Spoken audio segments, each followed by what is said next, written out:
Welcome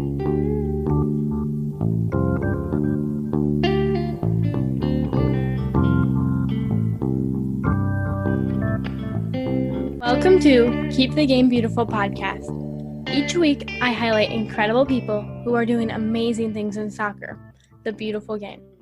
I'm Anna Turi, your host. Thank you for listening. Today, I talked to Nick Rizzo. We talk about some really cool thing about the soccer community, that everyone's so close but so far away. It's like we all know each other, but some of us have never met face-to-face, which I think is pretty cool. We talk about how convention is pretty great because then we get to meet everyone face-to-face.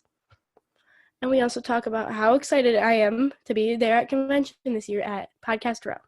I encourage you to go check out my booth and also Shaun and Nick's SoccerChat booth. Enjoy today's episode. Today I'm talking to Nick Rizzo. Nick is the head women's coach at Monmouth in Western Illinois. He is also the co-host of SoccerChat with Shaun Soderling. I met Nick and Shaun both at the United Soccer Coaches Convention last year. I also regularly enjoy listening to their podcasts and participating in their weekly Twitter chats. These two guys are fun to be around, and I encourage you to get to know them. Nick played collegiately at Loras College in Iowa. This past year, his fourth at Monmouth, he led the team to a conference championship and an NCAA tournament appearance. He holds a bachelor's in mathematics, an MBA, and is recently engaged. No, that's perfect. You got it covered. You do better research than me and Shaun do on any of our guests, so I appreciate it. But grew up originally in Chicagoland area, and then started playing club when I was pretty young out there. I played a lot of sports though. I think pretty similar to you. I kind of dipped my hand in about anything I could get that my parents would let me do and keep driving me to. So I played a lot of sports growing up, but ultimately decided that soccer was my favorite, and so that's when I decided that's where I wanted to do at the college level. I went and played at Loras, like you said, and then once I got to Loras, when I hit my sophomore year, I was asked to be an assistant high school varsity coach at one of the local high schools in the town that I went to. And so I started coaching high school soccer when I was about 19 years old. And so ironically, it's actually the school that my fiance now went to. And we didn't know each other back then, but I was able to coach at her school for a little bit. And then I went to Aurora University, got my master's, and coached there for 2 years. Then I went up to St. Mary's University for 3 years as an assistant for both the men and women up there. And then I got down to Monmouth, and that was my first head coaching job. So really, it was really nice of them to take a chance on someone who hadn't been a college head coach before and give me a shot. And I've been there for the last 4 years now almost. It'll be 4 years, January 4th, so in a few weeks. So in this podcast, Keep the Game Beautiful, I start with the same few questions. So first, what does a beautiful game mean to you?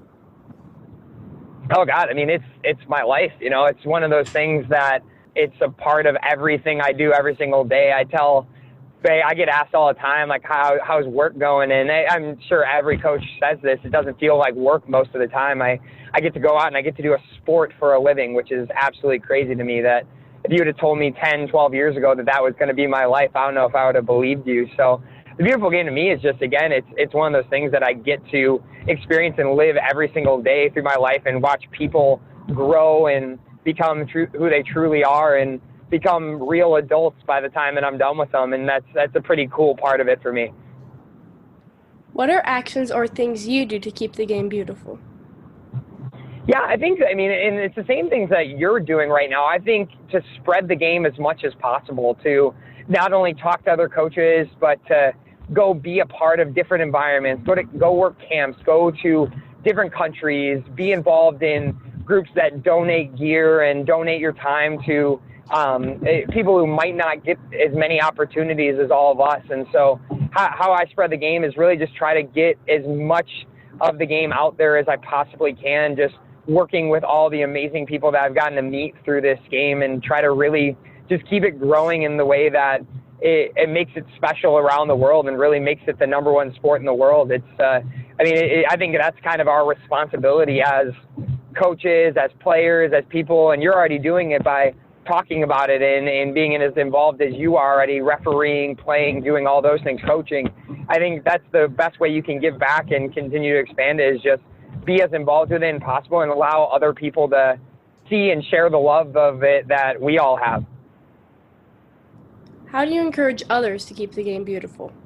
Yeah, the same thing. I think it's such a hard thing for people to see how much of an impact that they can have on other people's lives when they're just a player or when they're just growing up, because you think and you look internally and it's difficult to see, like, oh man, how could I change this for someone? How could I make this better for someone? And so I think for us, it's just getting our players and the people that I work with just as involved as possible with helping those who, again, don't get the chances that all of us get and we're just fortunate enough to have from where we grew up or who we were able to meet growing up. And so just talking to our players about how lucky we are and how fortunate we are and how it's our responsibility to give as much back to the game as it's given to us over these past years. I know you said you played a lot of sports growing up. What was a positive thing about doing that?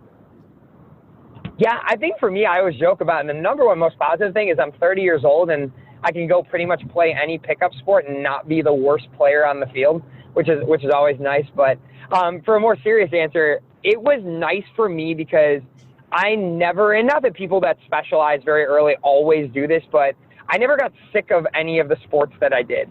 Even though I played soccer year round because I obviously played club and things like that in high school, but I never got sick of the game. I really enjoyed it. And the other thing that I think, and again, I'm also really lucky, I've never had an injury. I think that because I played basketball, football, baseball, volleyball, track and field, I trained so many of my different muscles around my body that I've never had a real injury. I've never had a ligament injury, and I'm very, very lucky. But I credit, I think, a lot of that to I've been so active and have really strong hips. I've learned how to change direction in multiple sports, and you're required to have a different type of strength for each sport. So I think I never got burnt out, and I think I was able to develop my body in a way which really made it difficult for me to get injured ultimately. I think I was able to stay really healthy just because I was never, again, I never specialized in one sport. How did you choose to specialize in soccer? It's actually a funny story. I almost didn't. I was going into high school, and I don't know about you, but what is the most popular sport at your high school? Probably football right now.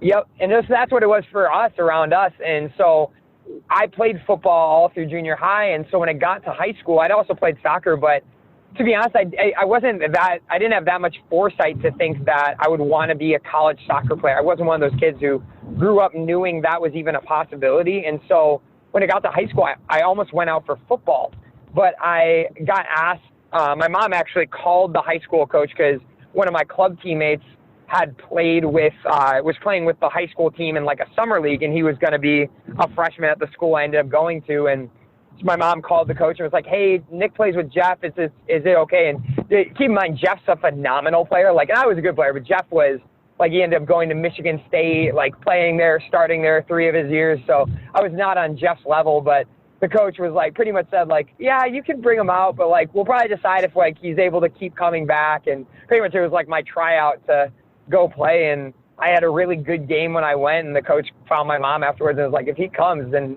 he'll play. He plays, he'll be on varsity. And so instead of playing football, I played soccer pretty much because my mom called the coach and was like, can he try out with the varsity team in a summer league?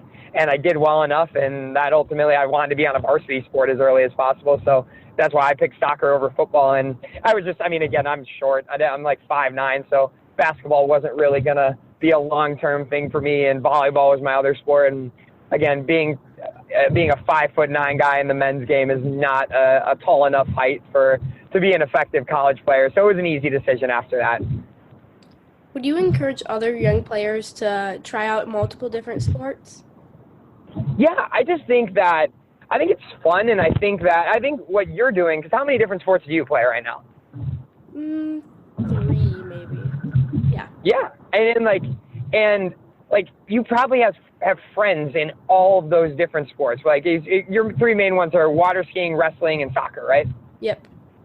Yep. And so you probably have a million different friends in all those different sports that you would have never had the chance to meet if you didn't do those things. So I think number one, for a social aspect, just being able to meet as many different people as possible, and to have those relationships as a young person is awesome, because if you only play club soccer, you're going to be with the same 15, 16 kids your entire life, and you might not get to experience some amazing people outside of that sport. And so I would say number one for that. But two, like the things I talked about earlier, I really think that if you want them to stay happy and healthy and really just continue to enjoy the sport at a high level, and again, every person's different. There's kids that could play soccer 24/7, 365 for 10 years in a row and still love it as much as they did day one. I think Tiffany Weimer is like a perfect example of that. I think she has been playing soccer from like maybe since the womb, and like has never gotten sick of it. And so there's definitely people that I think are anomalies like that, but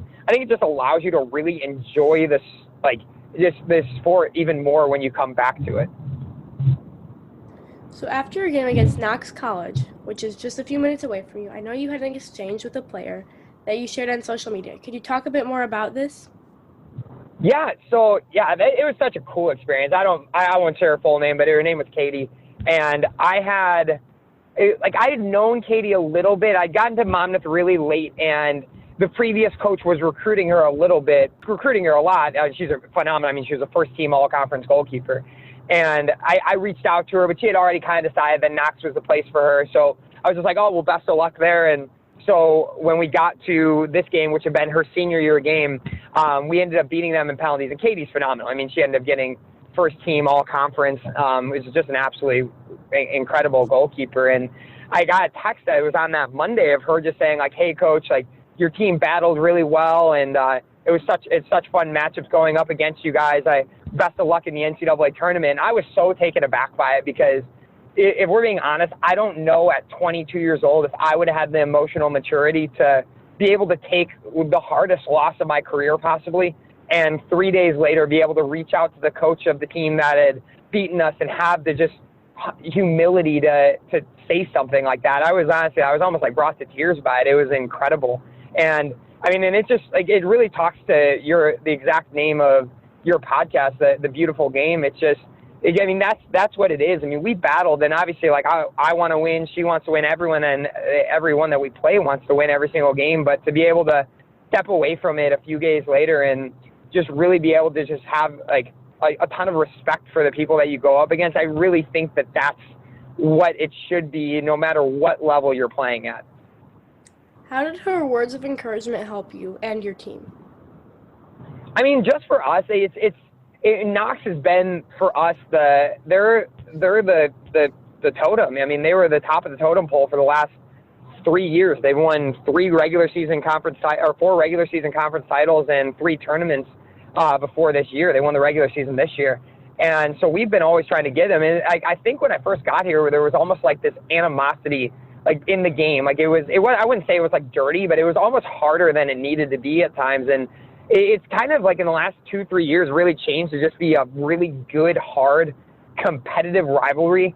But not like to the point where after the game you can't go up to the person across from you and shake their hand. And so for me, it just I mean, the main thing it did for me was just show, one, how they're doing things over there and is just incredible. But just that I think as people, as adults now, we always look at the next generation, and this has been going on forever, where it's like, oh, the next generation's the worst generation ever, generation period.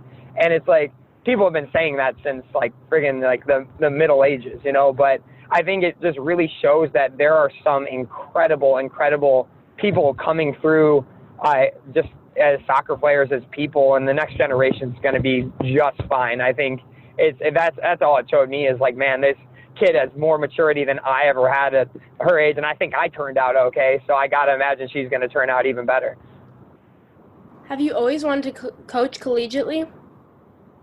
I honestly, like, no. I didn't even consider coaching until I got asked to be the assistant at the high school. And honestly, I think the only reason I got asked to be the assistant was the head coach was a friend of mine. He actually coaches at a college right now, and I think I was kind of like the coach's pet. Like if the coach said to like go pick up the cones, I was like always the one jogging to pick up cones. If they asked someone to help put stuff away, I was always one of the first people to do that. And so I think my buddy, he just saw of a great way to like have a minion to do all of his dirty work for him. And so I think for me, it honestly, that really opened my eyes to just how fun it was.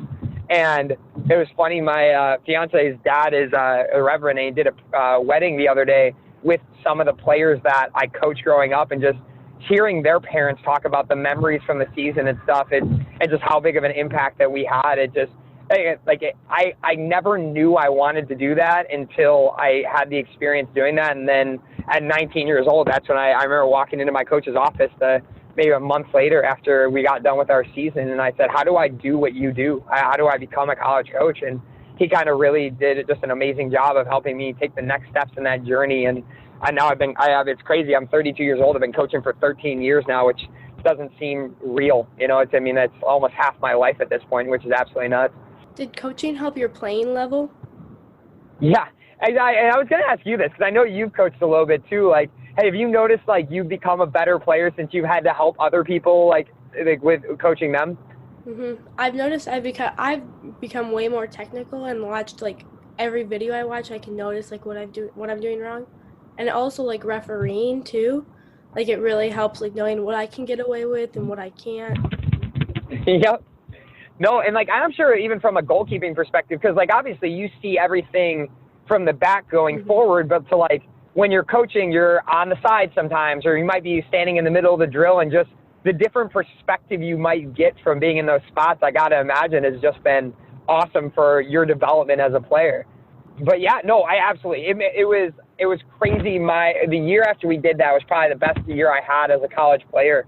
And it was just, it's all the stuff you talked about. You see the game in a different way. And I was always a center mid, but having to learn how to teach the back line made me realize okay, well, when they're getting the ball here, what are they seeing? And so as a center mid, just the pockets I was able to find after coaching that I didn't really notice or realize before coaching was immense. And same thing with the forwards, how to be dynamic in the final third, things that I really wasn't good at before. I was able to just see different angles and different passes and how to get in behind maybe in ways that I didn't know before. And I think they talk about, it's that quote where you remember, I think it's 10% of what you read, 20% of what you hear, and then 75% of what you teach to others. And so when you're teaching someone else something, you're going to remember it better, and absolutely it makes you a better player. I wish every player had the opportunity to go and coach a younger group like you are right now, because I just think our level as a country would just increase significantly, because when you have to know it and that in depth of a level, you just become so much better at implementing it yourself. I know Loris has produced a few coaches over the years. What about that environment has supported people going on to coach? Yeah, I think, it goes back to a lot, and why I think we even need more women in coaching too. I think that for us, because right away there were always coaches, before I even got there were people that were graduating and becoming coaches. So when you saw it as a positive, you look at it and you're like, man, this is something that I can really do. And that's where I think we, not to go off on a tangent too bad, but I think we need more and more females in the game, because sometimes I don't even, when I talk to young soccer players all the time who are female, I'll be like, oh, have you ever thought about coaching? So many of them haven't even ever considered it a possibility, because I think they've had men's coaches their entire lives that they don't even know it's a real possibility. And so for us, I think the reason that environment produces so many coaches is we've seen so many go before us and do it. There was right now, I think there's in the last 10 years, I want to say there's 15 people around the country that are coaching college soccer that graduated from Loris.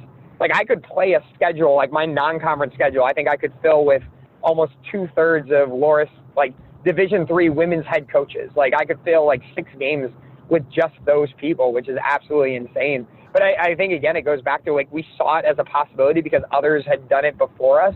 And that really just made us believe that it was a possibility for ourselves. What else do you think we can do to help get more women coaches? Again, I just think talking to them about it, because I truly believe that we just don't have the conversation enough. I don't think that we're approaching, especially the ones that would be so good at it, because there are a lot of people, everyone and every different males, females, Division I to Division III, all have different aspirations. Some people want to go to college and they want to immediately go into nursing, or they want to immediately go into engineering. But there's that group of people that don't really necessarily know. Maybe they want to teach, they want to work with children, they want to do things like that, but they don't know the path to follow where what they enjoy doing matches up with how they can make money doing that.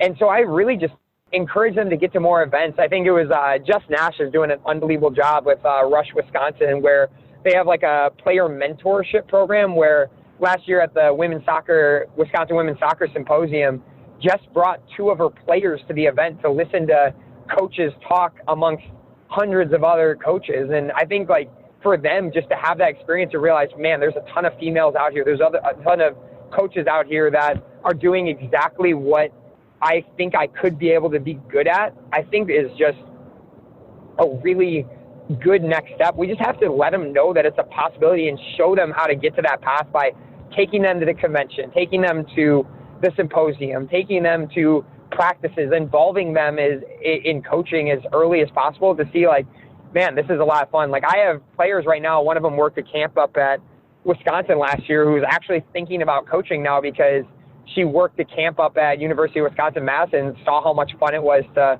work with the young girls that we worked with up there. And now she's like, man, maybe that's what I want to do forever. And it's cool for me because I've never had a player, male or female, after me that went on to coaching. And maybe that's just something I'm not doing a good enough job of, but it's cool that we have more and more that are actually considering it going forward.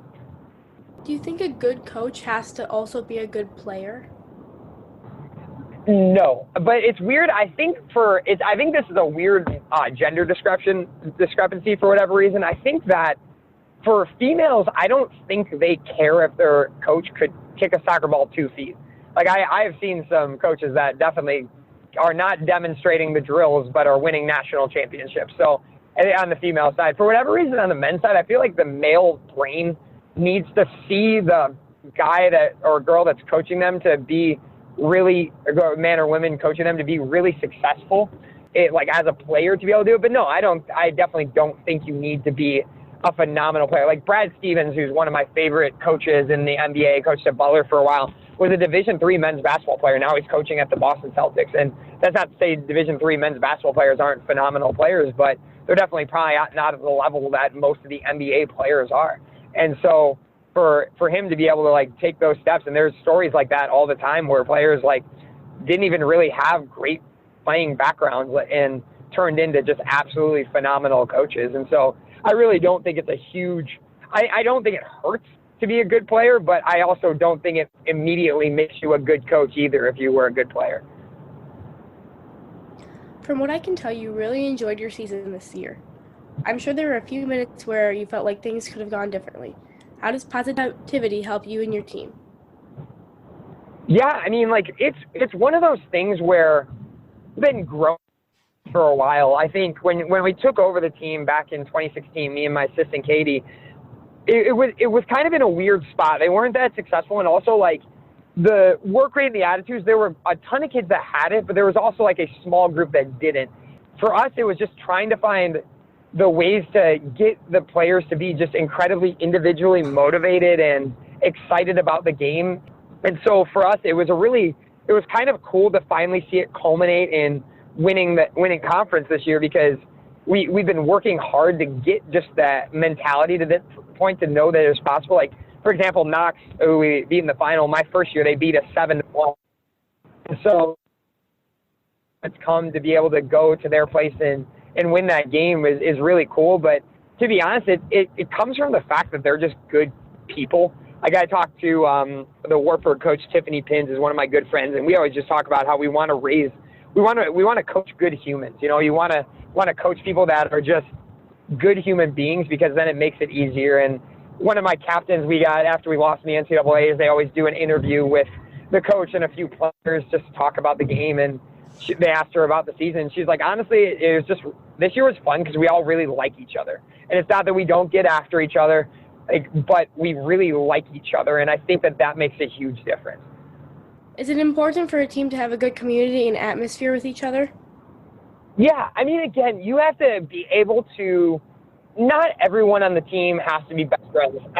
I think it helps sometimes. I don't think it hurts, but you definitely don't have to be best friends with everyone on your team to have a successful team. But I think community is a great way to put it. I think if you have just a ton of respect and empathy and care for each other, that's the most important thing that you can have as a team, is just understanding like that you need to sometimes put yourselves in the shoes of your teammates to understand where they're coming from and why they may be having a bad practice or why they might be having a difficult day, because so often there's so much more underneath the surface. And if you're not able to have that empathy, you're not able to have that compassion for the people on your team, you're really just you're not doing it the right way. And when push comes to shove in a difficult situation, I don't think you're going to be able to push through it. And so again, like having a good family environment, having a good community environment where it's just you truly trust, respect, and care for each other, regardless of whether you're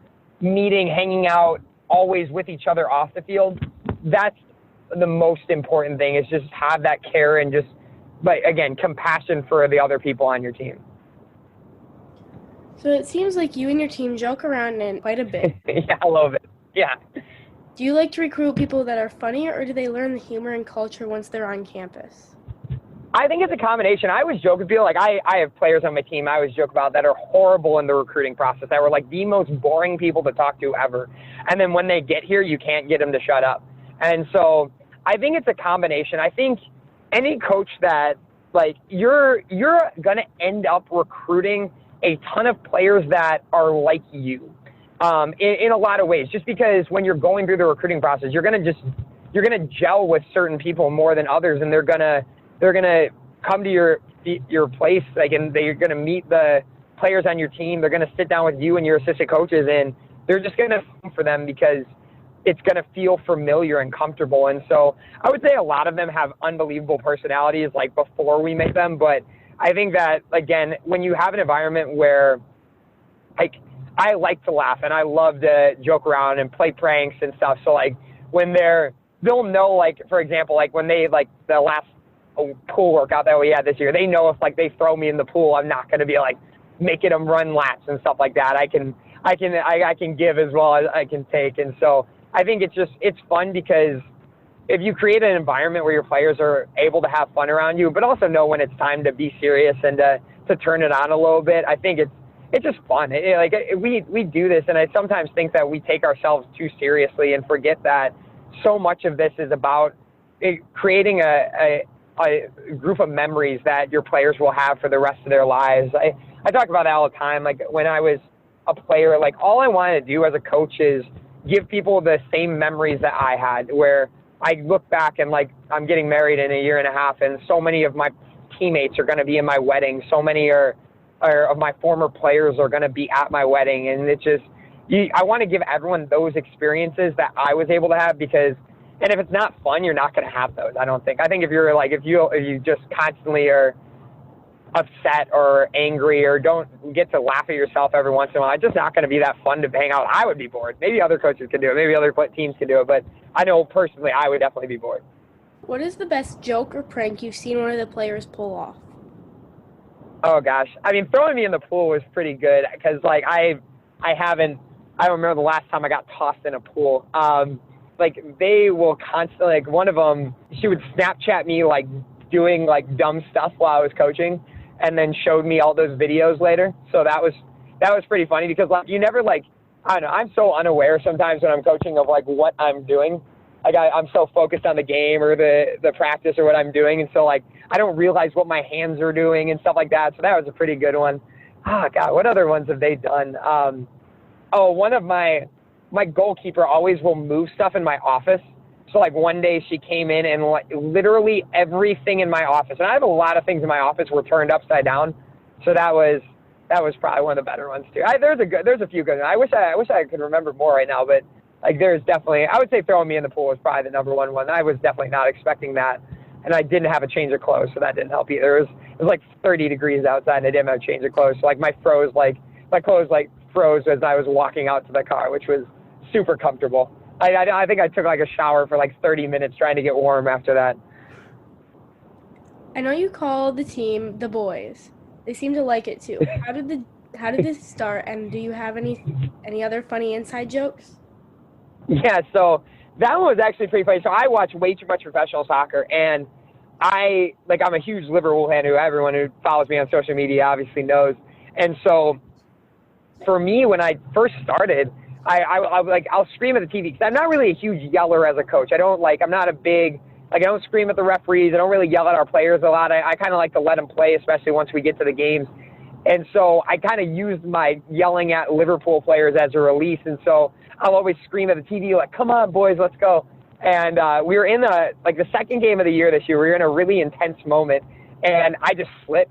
I got one of our players, it was like a good tackle or whatever, and I screamed, like, come on, boys, let's go. And the whole bench just bursted out laughing. And so they just took it. And again, I think that's a huge credit to them, and kind of how we've created an environment of just, I feel like there's certain teams that might maybe get offended by that, and our team didn't. They really they knew it was just me, just kind of being an idiot, and they loved it. They took it and they put #TheBoys on pretty much every single social media thing. And by the end of the season, there's this old song called I forget who it got. I don't remember who it is, but it's called "The Boys Are Back in Town." And so in the locker room before almost every single game, we were playing "The Boys Are Back in Town," and so they really seem to enjoy that. I think other inside jokes, they'll change my lineup. So I'll write the lineup up before the game and go do all my stuff. And so they look at it, and everyone knows who's starting anyway, but they'll change the lineup. They'll do subtle, they'll put former players in, they'll switch people's positions, they'll put nicknames by the people that are in the games, and so that's another one that they always try to pull on me. And then they also they decorate my office. So they'll always I have streamers everywhere in my office, just because every once in a while they'll just kind of come and decorate my office. And then I don't know, just there's stuff like that. I always call them idiots. They always joke that if I haven't called them an idiot in at least a day or two, that they probably know that I'm not in a good mood. So when I'm calling them idiots, it's my way of saying all right, we're doing okay today. How important is it for a team to have fun, relax, and just enjoy the game? Yeah, I think every team is different. I've been on teams where going into every single practice and every single game, in order to perform at their best, they have to be very laser focused. The warm-up has to be very structured and focused. Everything else has to be very structured and focused. And then I've also been on teams where the warm-up has to be incredibly loose. They have to be able to joke around with each other and really just have a ton of fun, smile. And our team at Monmouth is we're definitely more the team that needs to be really loose. When we're smiling, laughing, joking in the warm-ups, that's when we're at our best. There was halftime of our first conference game, which was 0-0 at halftime, and going out to the second half, we had one of our captains, who's our leading scorer, ended up wearing one of the pennies, because you have to wear a penny on the bench to denote yourself from the field players. And she actually wore it out on the field. And then she laughed, and all the teammates are making fun of her, joking around. And then, so she took it off, and then she ran out in the field, and then she went to the wrong position. And so everyone starts making fun of her again. And this is in a really important game. And in the next 7 minutes, she'd scored 2 goals, and we ended up winning that game 2-0. And you can see so many incidents of that this year where even though we lost to St. Thomas, every reasonable person probably would have thought that we would lose that game by 3 or 4 goals. I mean, they're an Elite 8 team. We're a first-time team in the NCAA tournament. And one of our players made a video of just what the warm-up looked like, what the bus ride over looked like. And it was just, they were laughing, joking, dancing. And again, St. Thomas was better than us, but we battled them, ended up making it a really interesting 1-0 game. And for us, I think it's important. I don't think there's a universal way to be a successful team. I think some people have to be very laser focused all the time, and I don't think that's a bad thing. I just think you have to figure out what is best for your team. And I think again, when it comes down to it, I'm pretty laid back, and I joke a lot, and I laugh a lot and smile during warm-ups and stuff. And so I think the players that we have, I think that's a good environment for them, because it makes them feel that no matter what happens at the end of the day, we're still going to be all right. Can you tell me a little bit about the pool workouts and what you kind of do? Because this is something I've never really thought of until I've seen some of the pictures and heard you talk about them a little bit. Yeah, so I would say we do them like maybe once a week. We don't do them a ton, but again, with I'm sure you've seen on social media and everything, and all the times we talk about how much overload that we put on players in terms of we play 18 games. We end up playing 21 games in 3 months this year. So you're playing a game almost every 2 or 3-4 days, and it's just way too many soccer games. And so for us, we kind of use it as a way to just for load management. I don't think you need to be playing soccer 7 days a week to become a better soccer player. And so NCAA mandates us get 1 day off a week. And so for us, we normally practice 5 days a week in the beginning of the year and then try to use one of those days as a pool workout or maybe a lift or recovery session, because it takes load off their legs. It just makes them less likely to get injured. But I think for us too, we use it because it's fun. I know everyone, I don't care what age you are. I mean, you obviously are still into water skiing and doing all that stuff. And the water's fun, being able to jump around and splash people and joke around, I think is a ton of fun. So it's another positive I think we get out of it is it's just a way to remind ourselves that, hey, this is fun. We get to do this. We're choosing to do this every single day. And so, yeah, when we go in there, we do a ton of just like dynamic stuff, like anything that you do in a normal warm-up outside, like high knees, opening and closing the gate, swinging across your body, stretching. We do that type of stuff, but in a pool, so there's less gravity on it, so you're not going to put any additional fatigue on your legs. But I think, again, a ton of the reason that we do it, I think it's really fun for them to it allows it not to feel like a job sometimes. As a podcaster, I know you've talked to some remarkable coaches. Who are some of your most memorable coaches? Yeah, no, that's a great question. It's crazy, and I'm sure you're experiencing this too. Some of the people that have the best stories are the people that you would never expect. Obviously, one of my favorites is I've been such a huge fan for a long time. So getting to talk to Becky Burley was such a cool experience for me because I've been following her for a really long time and all the stuff that she does, and I listen to all of her talks. I just think she's phenomenal. Like Kurt Brazo has a young child that has a very rare skin disease that like it causes him to, like, his skin's so sensitive that he's always bleeding, and like it's a difficult life. And so like to watch how he is able to stay so positive while working with his son and his wife and coaching and all that, like that's an incredible story. I also love like all the stories of people that start from places you would never expect and come to have just unbelievable jobs. I mean, we've gotten to speak with so many just incredible human beings. I've never met someone on our podcast that we talked to that like I wouldn't give a big hug to the next time I saw him. I'm a pretty big hugger anyway, so that's probably not a huge stamp of approval. But like they're just all very, very awesome people. What about you? Like who's been like your favorite so far? I know you. The cool thing for you, I think, is you've gotten to develop a good relationship with Addie and Tiff. But like, who are some of the ones that you had a ton of fun talking to?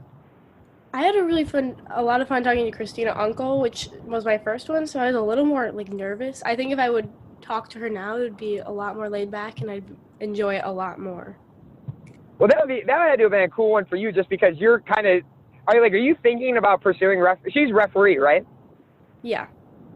Yep. Are you like, is that what you're kind of thinking about, like trying to pursue long term, or like do you not know yet? I think I'm gonna try and ref for as long as I can. My dad and I joke that I could make it pretty far, but we're not sure yet. Oh, I mean that would be so sick. If like in, well, how old are you now? 14, 15? 14. 14. If we're looking at like the 2034 World Cup or 2033 World Cup, and you're refereeing out there, I'll be able to be like, yeah, that girl interviewed me once on her podcast. I think that should be your goal, so I can brag about you a little bit and be like, yeah, like I was on her podcast back in the day. Okay, I'll work just so you can say that. And that'll be good. Mm-hmm. Yeah, like how have you liked the podcasting thing? Like, has it been like, what's your favorite parts of it been? I really like just like knowing a lot of people, because now with the podcast, I could list off a bunch of people that I know I can call up with any questions I could possibly have.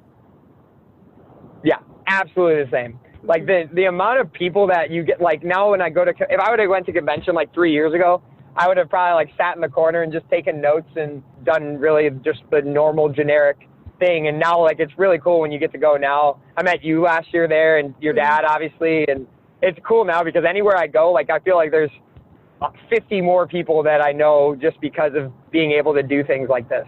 And now when I go to convention too, from this podcast, I know I'll know a few more people from like Twitter and especially from your soccer chats on Wednesday nights. Yeah, no, it's good. I'm so excited that you got on Podcast Row. Like, we're going to be like a hop and a skip away from each other the entire way.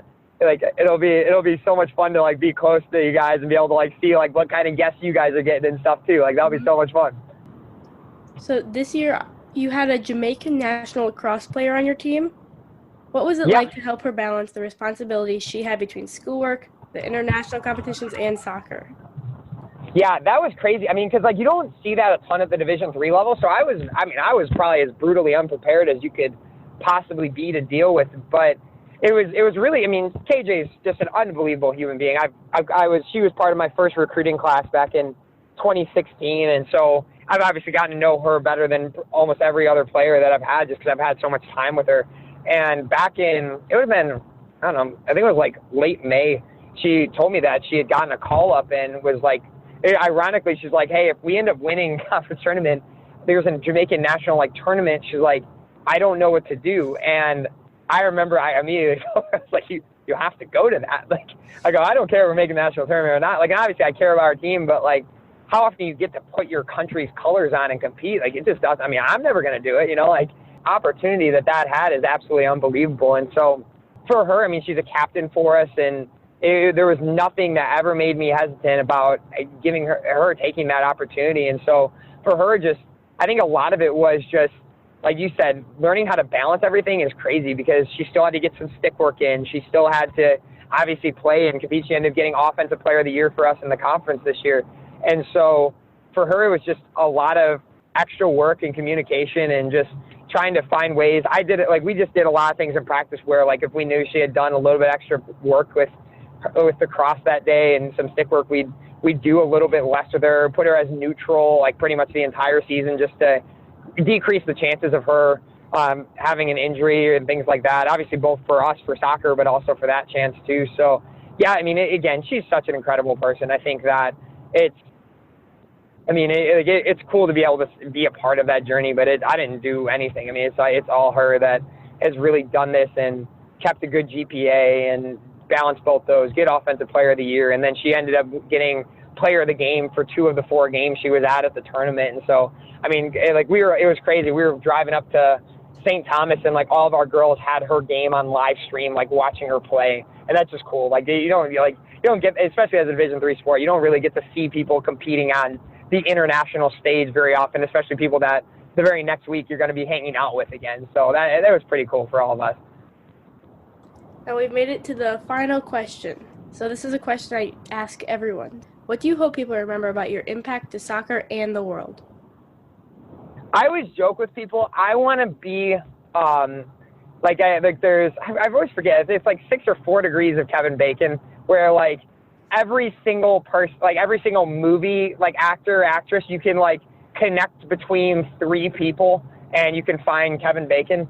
And I was joking with my fiance the other day. I was like, I want to be that. Like, I want to be the person that is out there helping as many people as possible and almost being like just a person in between, if I can, of just the bigger network I can have and just connect more and more people. Like, that's why we really started SoccerChat. That's Shaun's vision, was to just branch out and connect to as many people who wanted to be in an environment and grow as a coach, grow as a human to each other. And so it's been cool for us just to see the amount of people that have like gotten to meet other coaches, gotten jobs from that experience. And I mean, for me, I'd love to continue to grow that and eventually be one of the people that is just a helping hand to anyone who needs someone to talk to. And because then the more people I meet, the more people I know how they are as humans, what their areas of expertise are. And if I can help the next group of people coming up, or even people that are already there, to just meet the right person.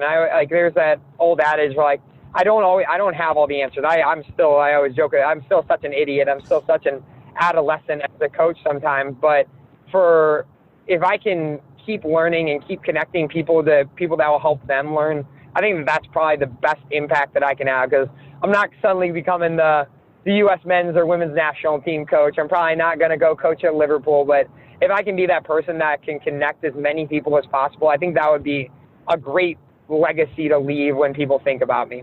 Thank you so much to Coach Rizzo. It was such a great time talking to him. I'm so thankful that he took the time to talk to me, especially because this was pretty last minute, because it's almost Christmas. I want to wish you all a Merry Christmas, and hopefully I'll have another podcast next week wishing you a Happy New Year, but I could be different. Also, as you may be able to tell, I've come down with a bit of a cold. I have joined wrestling, and when someone gets sick in the wrestling room, everyone else gets sick too. So thank you for bearing through my not so great voice today. And until I see you next week, remember to keep the game beautiful.